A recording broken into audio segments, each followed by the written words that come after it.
Gabi majong buntag majong udto kaninyong tanan tibuok kalibutan. Ang tema karon may tungod ani mo ali unsaon man nato pag ila nga kanang tawhana nga nagwali sa pulong sa Dios pinadala sa Dios isugo sa Dios. Kinig ato gadon ang tukion da ang tugon ang sinugo sa Ginoo sama ni propeta Samuel nga gitawag siya sa Ginoo aron pag mahimong propeta isip magsulti sa isugo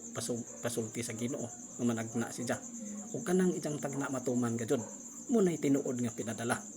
kay ang dili pinadala sa Ginoo magtagna na siya dili kana matuman sama ni propeta Ananias nga gipapatay sa Ginoo kay nagsultig bakak pero bisa ingon siya nga sugo siya sa Ginoo pero wala sugo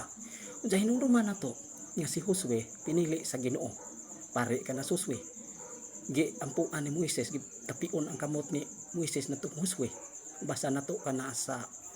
kanana ang Numeros kapitulo 27 bersikulo 18 kama 23 nagampo si Moises para kang Josue ug hinumduman nato ang pari pod giordinahan isip pinili pod siya sa Ginoo aron mag-alagad siya sa altar ug sa bulaton sa Ginoo basa nato sa Leviticus 16:32 nga ang pari giunihan gidihugan aron mag-alagad sa Ginoo. Unsa dihas pag-untugo nagpili ang Ginoo 12 ka mga apostoles. Espesyal nitang gipili aron ipadala. Hinungduman nato nga gihatagan sila gahom authority aron pagpaila sa katawhan nga tinuod nga silang ipadala mga pag-adyog masakiton pagpagula ug mga yawa mo ilhanan nga sila ang mga tawo motuo nga sila pinadala sa Dios aron pagsangyaw. Unsa hinungduman nato nga si Kristo sa ija ng pagka humana siya namatay na banhaw na isakta na sa langit ijang gipadadaan ng mga apostoles og gasa sa Espiritu Santo ijang dilig-on gusugtig lain-laing mga pinulungan aron magigwali sa mga lain-laing mga nasod mao nay timailhan nga pinadala nga gigasahan ang mga apostoles sa maong gasa nga mga lain-laing mga pinulungon nga makasulti sila aron makasangyaw sa gikainguron sa mensahe sa Dios ngadto sa lain-laing nasod. Unsa hinungduman nato nga kining pinadala sa Ginoo pinili sa Ginoo adunay pandong 1 Timoteo 4:14 nga ingon si San Pablo nga gamita ang Espiritu ng gasa nga nadawat mo dihang mga propeta nagsulti ug ang mga pangulo sa iglesia nagpandong silang kamot sa ato pa kanading mga pinalala sa Ginoo aron pagsangyaw sa Ginoo mga pinandungan sama sa buhat sa mga apostoles Juan 13 tudling 1 ngadto sa 3 nga si Bernabe o si Saulo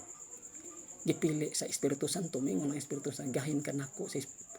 sa Bernabe o si Saulo alang sa buhat ug tuod man